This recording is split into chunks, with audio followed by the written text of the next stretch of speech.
guys, nandito tayo ngayon sa isang car wash dito sa SB Road, Quezon City. Ayan, nandito po tayo ngayon. At itong pinapa-car wash, pinapalinisan ng ating body. Ayan, si body guys. Ayan yung aking ride. Ayan. Yan po ang aking body. Ayan guys, medyo pinapalinisan ko po at medyo matagal na rin siyang walang ligo-ligo. Kaya magbigyan muna natin ng medyo mapreskuhan.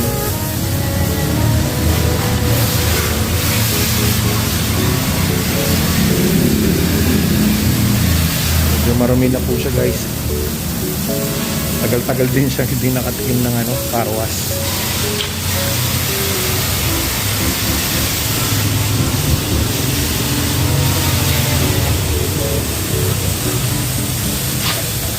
Ayan. Sa wakas, nakaligo ulit siya.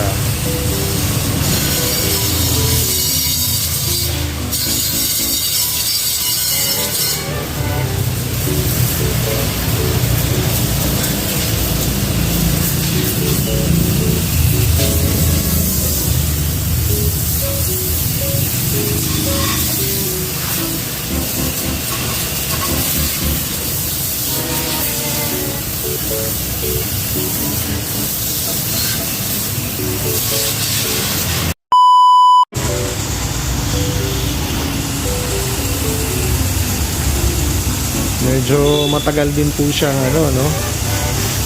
na bakante na nakapark lang dun sa tapat ng bahay ko. At mula nung umakyat po ako ng Baguio guys, wala na pong gumagamit sa kanya. So hihira lang siyang magamit kahit na pagbaba ko ng Baguio guys, since nag-rest naman ako, nagbakasyon at medyo may pandemic pa rin, kaya talagang nakatenga lang siya, nakapark lang siya lagi. So ayan, pinalilinisan po natin siya ngayon para medyo magmukhang pogi ulit si body natin guys. Ito lang ngayon ang ginagawa natin since naka-rest din tayo, nakabakasyon. So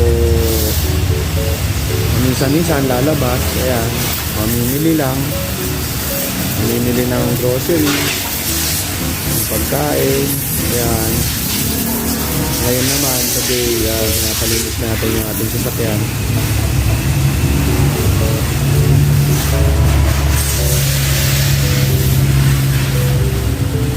Ayan, para medyo pumogi siya ulit.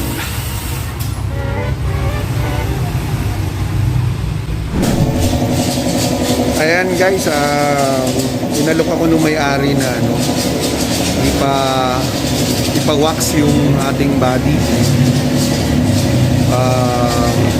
Pura lang daw yung sisingilin niya, 350 wax na nila to. Tapos free na yung car wash. So yun, ipapa-wax ko na rin po siya para 100% na yung pagiging gwapo ng ating ride.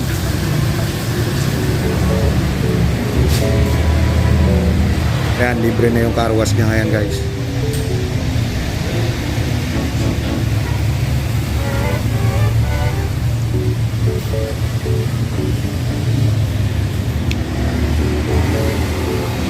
Ayan, para ganahan siyang tumakbo. Pag may humabol sa amin, matulin yung takbo niya.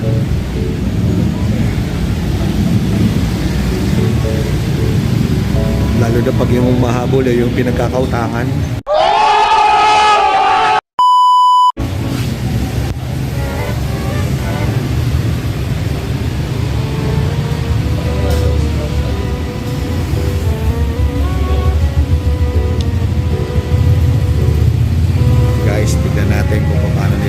buksan at i-wax yung ating unit.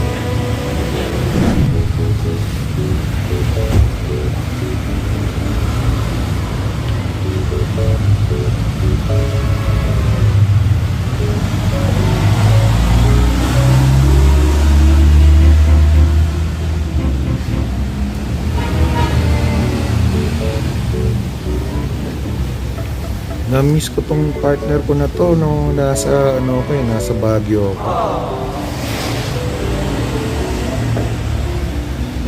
Ayan, no? Pogi na ulit. Ngayong July, maghihiwalay na naman kami nitong body ko na to. Matagal kami maghihiwalay, siguro mga more than a month.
Nakatikim din siya ng vacuum ulit.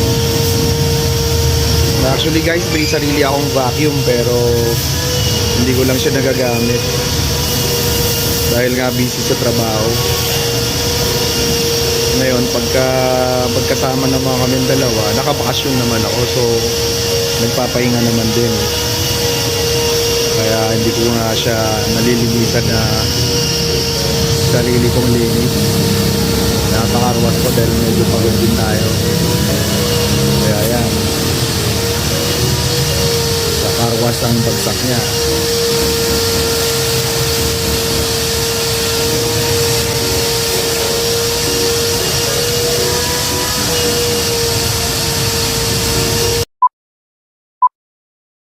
Gwapo na naman ang ating si Bobby. Ayan o, ang tingkap niya. Pagkatapos niyang ma-wax, gwapong gwapo na naman ang ating ride.